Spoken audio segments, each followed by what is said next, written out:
vous avez écouté des choses plutôt douces, là ça va être plutôt Attends. violent, on m'appelle Conan le berbère. Alors, l'avantage de Pascal, c'est comme si vous avez remarqué, il n'a pas son livre en main, parce qu'il sait tout dans sa tête. Mais par contre, tu devrais plutôt venir face caméra, de ce côté-ci.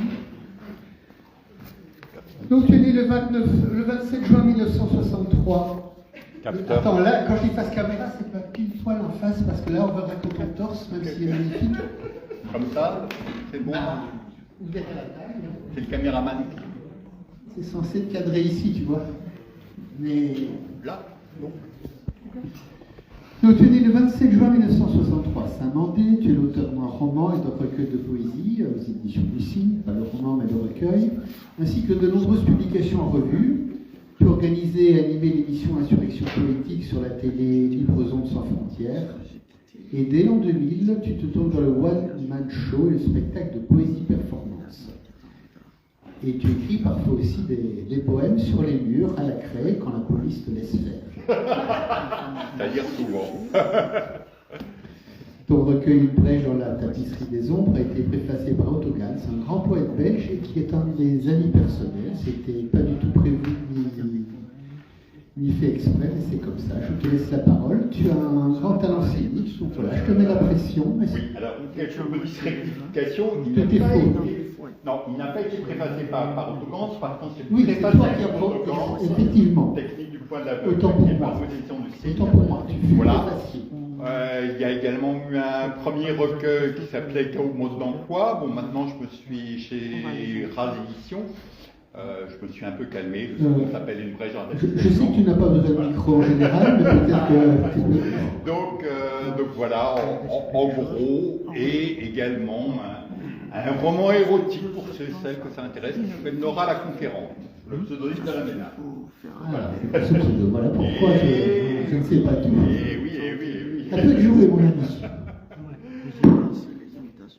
J'ai répudié la nostalgie qui collait sa chair à la mienne, cognait ses os contre mes os, avec des façons de ventouses et une haleine de cadavre.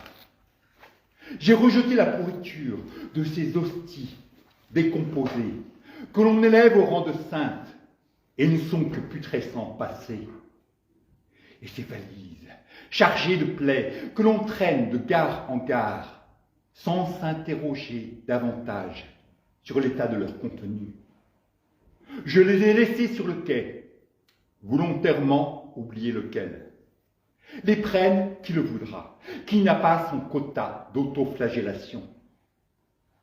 Se murer dans les hier, se laisser inonder par son flot corrosif, est incapacité à repenser la forme, à retrouver en géomètre les périphéries du désir, paresse d'apprentis vivants, qui rechignent au prix du savoir, au poids d'incendie dont il faut parfois payer la connaissance.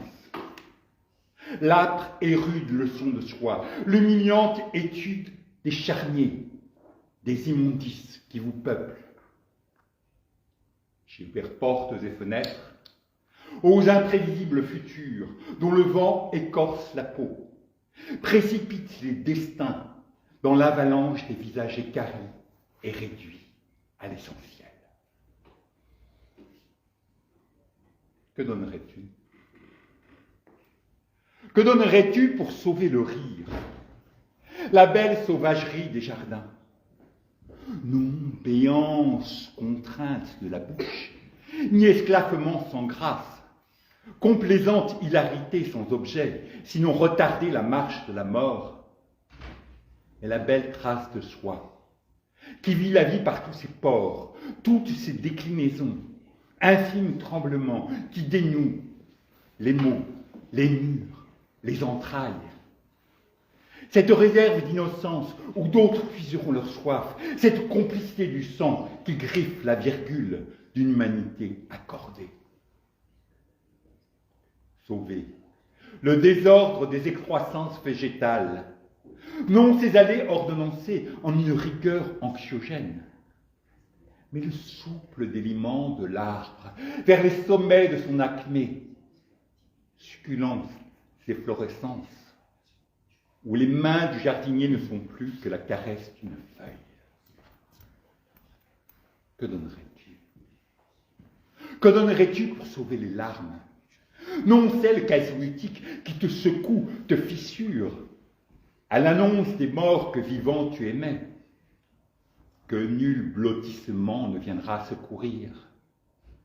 Non celles qui te percent et te laissent amoindri dans l'urgence du vide, mais l'issue de secours aux déserts minéraux, à leur densité qui t'assèche, t'aspire dans l'œil des colères, qui t'essore de toi et laisse dans l'égout s'écouler ta noirceur, qui comme un mauvais pu exude de toi toutes les tristesses mal assainies et sème tout au fond quelques fleurs au passage.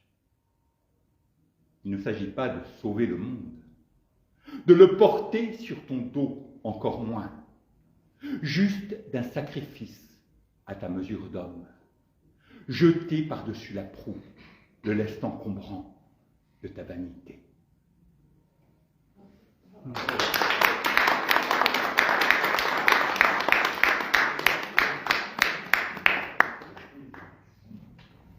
Ayant accumulé un grand crédit d'oiseau, je me suis porté acquéreur d'un nuage mis aux enchères, où j'en suis très satisfait. C'est un nuage très propre, qui jamais ne connaît la foudre ni la pluie, propice à la rêverie. Il ouvre l'esprit, l'horizon de nouvelles cosmogonies. Il paraît que dans l'ancien temps, il fut un dieu inefficace, et pour cette raison relégué au rang du fuligineux. J'hésite à accréditer l'hypothèse. Sans doute n'est-ce que légendes urbaines véhiculées par des reliquats du monde divin, aigris, déchus et jaloux. Peu m'importe en réalité. C'est en tant que simple nuage que je l'ai rencontré, choisi, que je l'ai en un mot aimé. En termes que tel, il m'est précieux. J'y laisse infiniment mon cœur vagabonder. Mon esprit s'entrelace à ces voluptueuses volutes. J'en suis le propriétaire légitime. Cela suffit à mon bonheur. Et qu'on ne vienne pas me parler du martyre des cumulus, de la soumission des nimbus. Mon nuage est un ami, un complice. Nous échangeons souvent nos intimes pensées, même si j'avoue ne pas toujours être en mesure de comprendre les siennes. Voilà, un petit dernier qui s'appelle Amour. Bon, ça dépote quand même, mais ça s'appelle Amour. Attention, zone d'amour. Ceux qui n'y voient danger n'ont connu son visage, sa face éclaboussée par la sainte merte du jour, n'ont jamais étouffé sous le poids des promesses, des serments en spirale. Attends, là, on recommence. Okay. Attention, zone d'amour. Ceux qui n'y voient danger n'ont connu son visage, sa face éclaboussée par la sainte merde du jour, n'ont jamais étouffé sous le poids des promesses, des serments en spirale par soi-même imposés, n'ont connu ce trop-plein de beauté qui déborde de toutes parts jusqu'à inonder chaque instant, jusqu'à vous clouer les paupières. Les défis, les obstacles, le dédale des choix où plus d'un voyageur s'est égaré. Ne croyez que j'évoque ici le siphon des amours malsaines, mais l'amour pur auquel vous aspirez, parfois plus atroce qu'une guerre, celle qu'haletant nous menons dans des corridors souterrains, celle du cœur accidenté, aux éboulements imprévisibles, celle contre la douceur intrinsèque. Oui, mais c'est pas de la douceur, c'est... que la douceur insère au sein d'un étrange kaléidoscope. Rien ne correspond ici à la paix fade que vous cherchez. Tout est mouvement, corrosion, saut quantique dans l'absolu et retour à la matière, sans que rien ne vous y prépare. Mais c'est dans l'insérénité d'un espace-temps aléatoire que nous pouvons creuser nos plus belles figures, à l'image de ce nom qui a percé dans le centre de nous, dans notre masse de ténèbres, un tout petit trou de lumière. Bon, celui-là, tu ne le mets pas en ligne.